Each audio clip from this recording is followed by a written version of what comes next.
বর্ণনা তো কিভাবে করতে হবে বা কাকে বলে, কি কি যন্ত্রাংশ নিয়ে ভালভ টাইমিং করা হয়, এটা আলাদা জিনিস।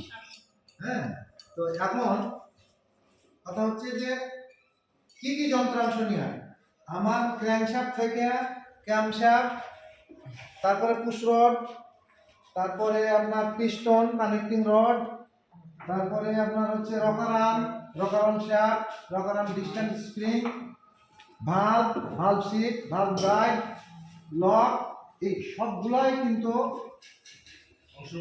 অংশের ভিতরে পড়ে। যেই সমস্ত সেটা কোশ্চেন হলো কি, যেই সমস্ত অংশগুলা মানে কম্পোনেন্টসের মাধ্যমে আমাদের ভালভ অপারেটিং করা হয় সেগুলা নিয়েই তো আমাদের ভালভ মেকানিজম। টাইমিংটা সময়টাকে নির্দেশ করে, ওইটাই তো বলতেছি। এখন এইটা কিভাবে করবে, তাহলেই আপনার টাইমিংটা চলে আসবে।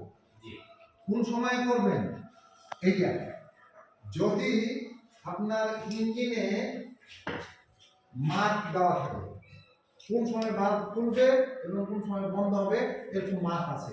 ফ্লাই হুইলের গায়ে মার্ক আছে, আর বডিতেও মার্কগুলো যদি মিলে যায় তাহলে আপনার ভালভ টাইমিং হয়ে যাবে। আবার টাইমিং এখন একটু জানার দরকার, এই টাইমিং কয়ভাবে করা হয়।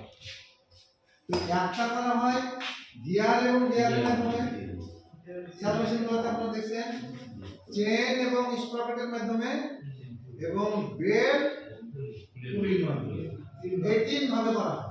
তো